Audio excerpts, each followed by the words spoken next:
Experts ये कहते हैं कि इमोशंस का मतलब है एनर्जी इन मोशन।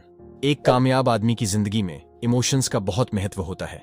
यह भी कहा जाता है कि अगर आपको अपने ब्रेन से एक अच्छा रिश्ता बनाए रखना है तो अपने थॉट्स को बदलिए, अपनी सोच पर काम कीजिए।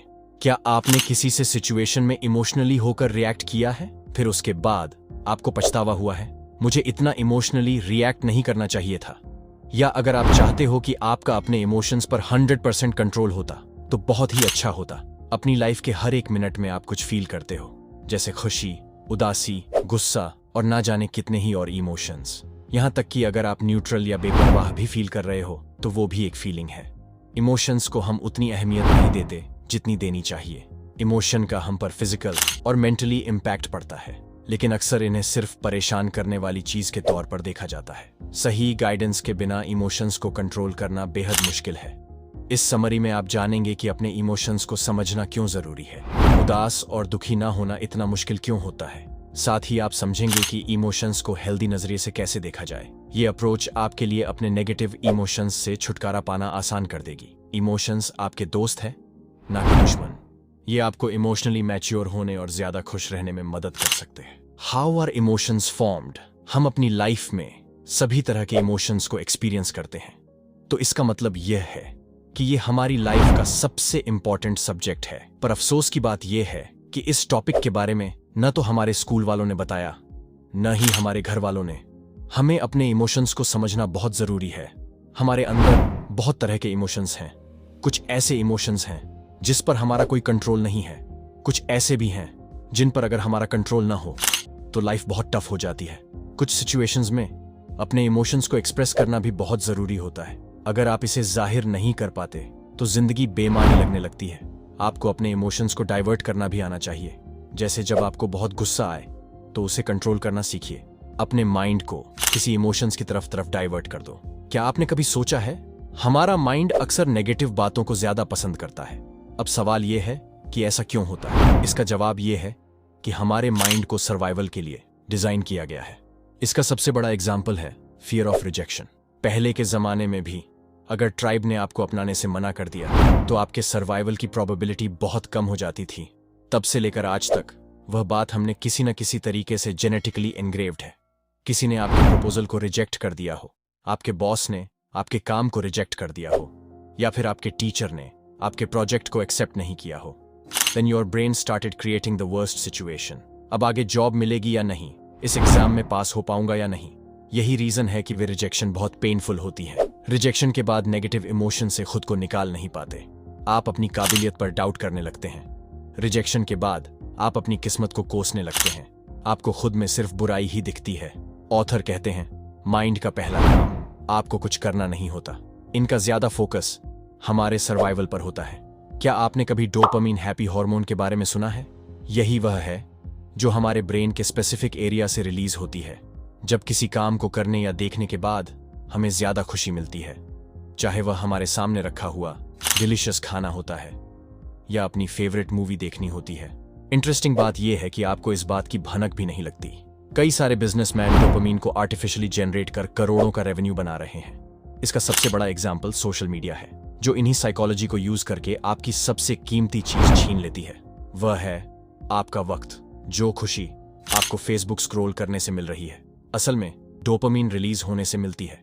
यह हैप्पीनेस का वह वर्जन है जो बाद में आपको अनहैप्पी बना देगा। ऑथर आगे कहते हैं, सिर्फ फियर ऑफ रिजेक्शन हमारे इमोशन को कंट्रोल नहीं करता है, बल्कि ईगो भी बराबर का पार्टनर है। क्योंकि आपका ईगो आपको खुश करने के चक्कर में लगा रहता है। उसे दुनिया तो कोई मतलब नहीं है, लेकिन जब आपका ईगो हर्ट हो जाता है तो कई सारे इमोशंस को रिलीज करता है, वह चाहे सैडनेस, फ्रस्ट्रेशन, डिप्रेशन या फिर एंगर का हो। तो हमें इसे कंट्रोल करना सीखना चाहिए। Changing your interpretation. External factors सिर्फ आपकी खुशी के लिए 10% जिम्मेदार होते हैं। एक्सटर्नल फैक्टर्स के एग्जाम्पल में आता है कि आपके पास कितना पैसा है। दूसरा एग्जाम्पल होगा लाइफ में कोई चीज अचीव करना, जैसे कि 30 से पहले शादी कर लेना। ज्यादा स्पेसिफिकली बोले तो ये चीजें असम्पशंस यानी अनुमान कहलाती हैं। ये असम्पशंस चाहे कितने भी छोटे क्यों ना हो, फिर भी आप पर असर डालते हैं। यही वजह है कि आपको इन चीजों को अलग नजरिए से देखना होगा। नीचे कुछ कॉमन बिलीफ्स के बारे में बताया गया है। ये एक प्रॉब्लम है। अगर ये प्रॉब्लम जो आप अभी फेस कर रहे हैं सच में प्रॉब्लम ना हुई तो केटी ने यह अफवाह सुनी थी कि शायद उसे जॉब से निकाला जा सकता है। शुरू में उसने सोचा अगर ऐसा हुआ तो बड़ी प्रॉब्लम हो जाएगी, लेकिन फिर उसने इसे एक अपॉर्चुनिटी के तौर पर देखा कि वो अब अपने ड्रीम जॉब को फॉलो कर सकती है। मुझे शादी करके बच्चे पैदा करने चाहिए। ये एक्सपेक्टेशन आमतौर पर पेरेंट्स और सोसाइटी की तरफ से की जाती है, सिर्फ इसलिए कि लोग ऐसा बोल रहे हैं। इसका ये मतलब नहीं हुआ कि आपको सच में ऐसा करना चाहिए। शादी करना और बच्चे पैदा करना आपकी अपनी मर्जी से होना चाहिए, ना कि दूसरों के प्रेशर में आकर। मुझे फ्यूचर के बारे में सोचकर डर लग रहा है। हर किसी को डर लगता है। फ्यूचर के बारे में सोचकर सबको डर लगता है, क्योंकि कोई नहीं जानता कि फ्यूचर में क्या होगा। लेकिन इसके बारे में ज्यादा सोचकर परेशान होने का कोई फायदा भी तो नहीं है। फ्यूचर को लेकर आपकी चिंता से कुछ बदलने वाला नहीं है। इसके बजाय प्रेजेंट पर फोकस करो। आप सिर्फ प्रेजेंट मोमेंट पर ध्यान देकर अपना बेस्ट कर सकते हो। या बात पर ध्यान दो कि आपके साथ जो चीजें होती हैं उसे आप कैसे देखते हैं। अगर आप अपनी बदकिस्मती के लिए लोगों को या हालात को ब्लेम करते हो तो अभी इस हैबिट को बदलने की जरूरत है। अपने एक्शन की जिम्मेदारी आपको खुद लेना सीखना होगा। आपके साथ क्या होगा और क्या नहीं, इस पर आपका कंट्रोल नहीं है, लेकिन आप अपने रिएक्शन को जरूर कंट्रोल कर सकते। How emotions impact your sleep. आपने कभी ना कभी ये बात नोटिस की होगी। जब आप पूरी रात सोशल मीडिया या अपने फ्रेंड से चैट करते हो या कोई मूवी देखते हुए अपनी सारी रात जागते हो, तो कहीं ना कहीं आप अपनी बेसिक नीड्स को सैक्रिफाइस कर रहे हो, जो हमारी और आपकी नींद है, जिसके बाद अगली सुबह उसका साइड इफेक्ट देखने को मिल जाता है।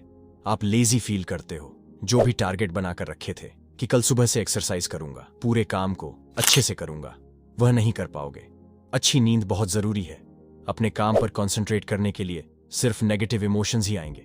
आगे ऑथर ने यह भी बताया है कि 2016 में एक ऑर्गेनाइजेशन के द्वारा रिसर्च से पता चला है जो लोग 6 घंटे से कम सोते हैं उनकी मोटिलिटी रेट 30% बढ़ जाती है, उनके कंपैरिजन में जो लोग 7 से 9 घंटे की पूरी नींद लेते हैं। अब सवाल यह है कि आपको अपनी नींद की क्वालिटी कैसे इंप्रूव करना है। How emotions can guide you in the right direction.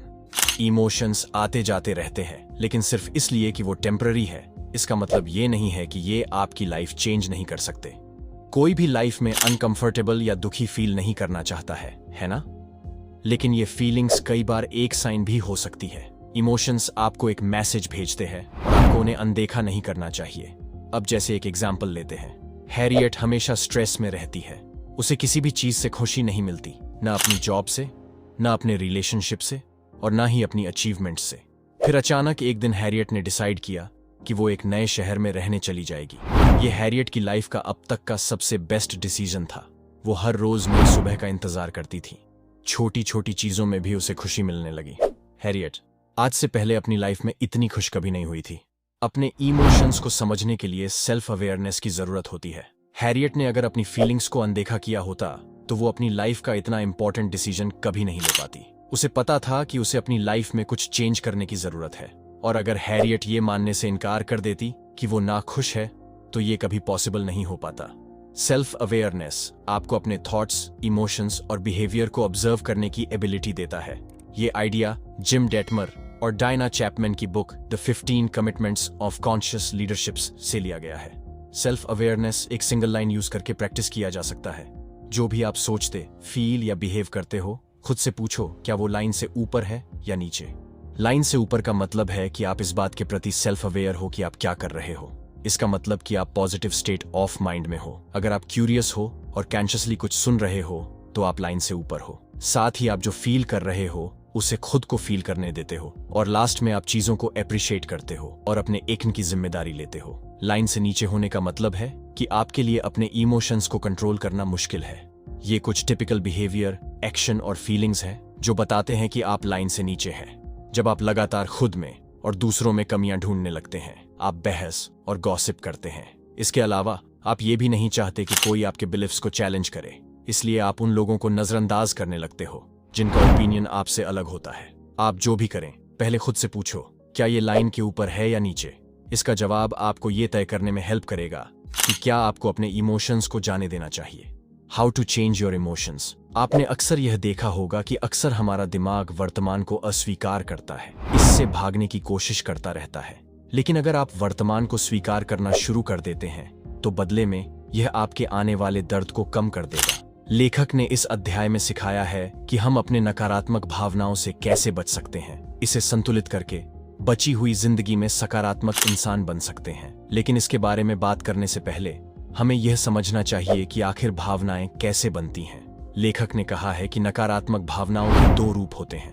पहला, नकारात्मक भावना जो हम सहज अनुभव से करते हैं। यह भावना आपको जीवित रख सकती है। जैसे कि हमारे पूर्वजों को कोई खूंखार शेर दिख जाता था तो वह भय वाली भावनाएं रिलीज करते थे, लेकिन शेर के बाद उनका भय वाला भावना खत्म हो जाता था।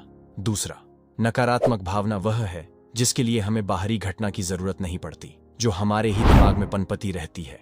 इसको एक उदाहरण से समझते हैं। मान लीजिए कि हमारे पास पैसे की कमी हो रही है, तो दिन के हर सेकंड आपके दिमाग में पैसे से संबंधित विचार आते रहेंगे, जिसके परिणाम में आपको तनाव और घबराहट होगी।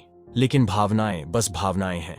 आप कुछ सरल ट्रिक्स को फॉलो करके इसे दूर भगा सकते हैं। लेखक कहते हैं कि आप एक बार सोच करके देखो, अगर किसी पालतू कुत्ते का मालिक घर से उसे निकाल देता है तो क्या उसको बुरा फील नहीं होता होगा? क्या वह डिप्रेशन का शिकार होते होंगे? अगर होते भी होंगे तो वह खुद को कैसे ठीक कर लेते हैं?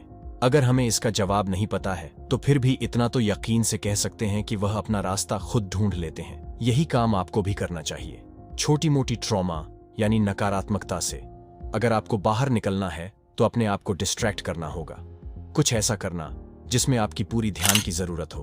अगर बात गहरी भावना डिप्रेशन की हो तो जाहिर है उससे आपको बाहर निकलने के लिए ज्यादा वक्त लगेगा। इससे बचने के लिए प्लेन पेपर निकाल लीजिए। नकारात्मक भावनाओं को नोट करो। खुद से यह सवाल करो, आपको यह नकारात्मक भावना किस वजह से और क्यों फील हो रही है? क्या आप इस भावना को छोड़ सकते हो? अगर इसका जवाब आपके अंदर से ना में आता है तो एफर्मेशन, विजुअलाइजेशन और नियमित आधार पर व्यायाम करना शुरू कर दो, ताकि आप उन आदतों की मदद से नकारात्मक भावनाओं पर काबू कर सको। अपनी भावनाओं को बदलने के लिए कुछ सुझाव। अपनी भावनाओं को पहचानें। सबसे पहले यह समझना जरूरी है कि आप किस भावना का अनुभव कर रहे हैं। जब आप अपनी भावनाओं को पहचान लेंगे तो उन्हें नियंत्रित करना आसान हो जाएगा। अपनी भावनाओं को व्यक्त करें। अपनी भावनाओं को दबाने की कोशिश न करें। उन्हें किसी से बात करके या लिखकर व्यक्त करें। आपको यह बुक समरी कैसी लगी हमें कमेंट करके जरूर बताइए, और ऐसी बुक समरी की वीडियो देखने के लिए हमारी चैनल को सब्सक्राइब करें। Thank you. बाय।